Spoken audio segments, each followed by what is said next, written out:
What Nigerians' largest voting bloc wants from Atiku, Kwankwaso, Obi, and Tinubu. So where is this largest voting bloc? We'll see as we move on. 3 different polls conducted in Nigeria have presented before the top presidential candidates the concerns, and demands of various voting blocs ahead of the 2023 general election.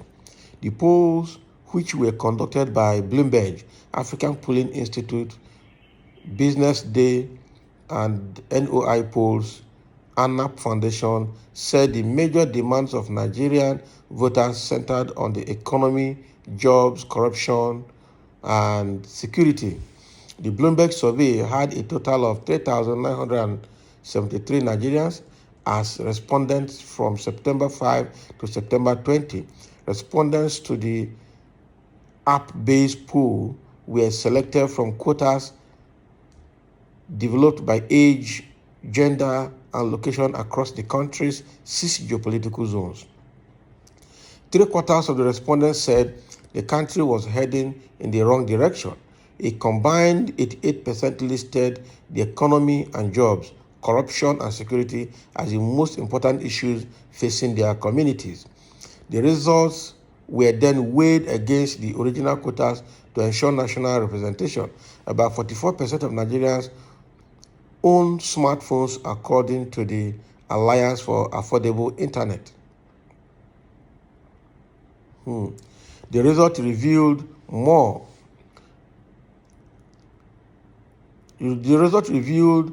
than 80% of the respondents rejected a same-faith presidential ticket, preferring to vote a mixed-faith ticket. That's good. The poll adopted a quantitative approach involving telephone interviews administered to target respondents, in which a total of 1,135 completed interviews were captured out of 3,072 calls made, representing a response rate of approximately 37%. The survey also used a stratified random sampling technique to representatively select citizens in all 36 states of the nation and the Federal Capital Territory. ANAP Foundation released in September the result of an opinion poll conducted for it by NOI polls on the forthcoming presidential election, which showed Peter Obi of the Labour Party holding a significant 8% lead over Bola Tinubu of the ruling All Progressive Congress and Atiku Abubakar of the People's Democratic Party. Rabi Kwankwaso of the New Nigerian People's Party trailed them in the 4th position. ANAP Foundation has been conducting such polls since 2011 through NOI polls. Its founder, Atedo Peterside, said the latest was conducted in early September and asked respondents the same question. Suppose the presidential election is being conducted today. Who are you likely to vote for? The poll described the presidential contest as a 3-horse race and gave Obi an 8% lead with 21% votes over Tinubu and Atiku, who each got 13% of the votes to end up as joint second in the poll. Kwankwaso was 4th with 3% of the votes. ANAP Foundation said only just over half of the respondents said they had made up their mind on whom to vote for on February 25, 2023. Undecided voters and those who prefer not to reveal their preferred candidate add up to a whopping 32% and 15% respectively. Wow. So a poll was conducted, and this poll was jointly conducted by several bodies like Bloomberg, African Polling Institute, Business Day, NOI, ANAP Foundations, and all of that. And all of them came up with different demands, what they want anybody winning the election to do for them. And one of it is that the economy must be put right. Right now, the economy is in shambles because, first of all, the exchange rate is very bad. Secondly, manufacturing is dead just because there's no energy. All right. Electricity is terrible in the country right now, and so a lot of businesses cannot survive because of lack of power to get to embark on production or other productive activities. Another key wahala in the country now is also security. In fact, because of security, even foreign direct investments cannot be attracted into Nigeria, coupled with exchange rate.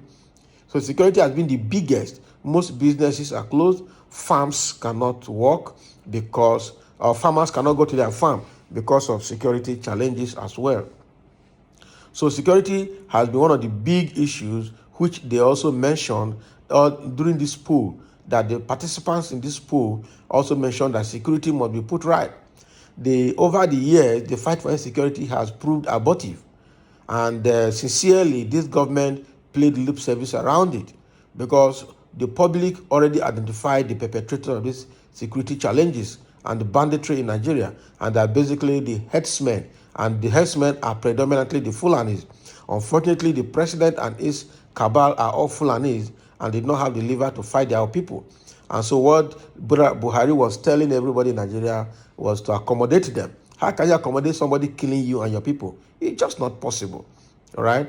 And meanwhile, if all the farmers come together to guide their community and to fight against the Fulanis and the herdsmen, the next thing federal government will do is to send army to those communities to unleash mayhem on them. That is what has played out in the Southeast over the past 7.5 years under Buhari's government.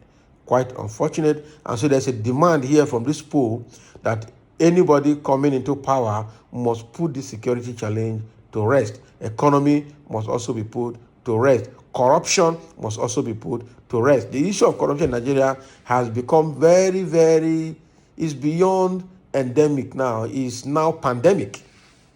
All right? Because the issue of corruption in Nigeria, almost all the political leaders, almost everybody, every average Nigerian now is partly corrupt, because especially the politicians who are moving money in droves, who are also the budget that are making for all parastatals and for the government to run the activities of the government over the year. We are not seeing what they're doing with the money, but they even keep borrowing to add to the IGR of the country. At the end of the day, or the GDP of the country, at the end of the day, there is nothing to show for it. So corruption is a big issue in Nigeria, and big political bigwigs are involved. And that is why it's very difficult to fight. Another demand that was made in this poll was jobs, creating jobs.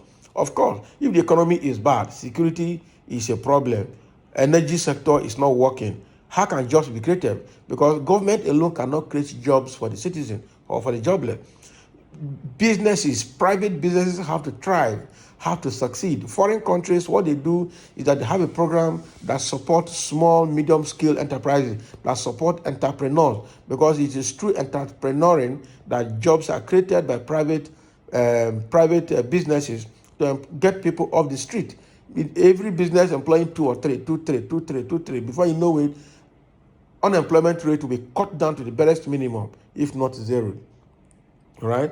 So these are the demands. So all these major, the 6 geopolitical zones and all over the geopolitical regions of the country, what they're asking for is that economy should be restored, jobs should be created, corruption should be stemmed, security should be put to rest, so that there can be peace, progress in this country. And all the polls conducted shows that Peter Obi has confessed that Peter Obi is about the person everybody wants from this poll.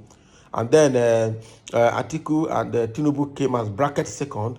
All right, those people came behind Peter Obi. And then the Kwankwaso of NNPP actually came out number 4 and came out last, trailing behind all of them. And the same Kwankwaso is spending time in the north and the east, thinking that he will win, and also encouraging himself that he will win election over the country.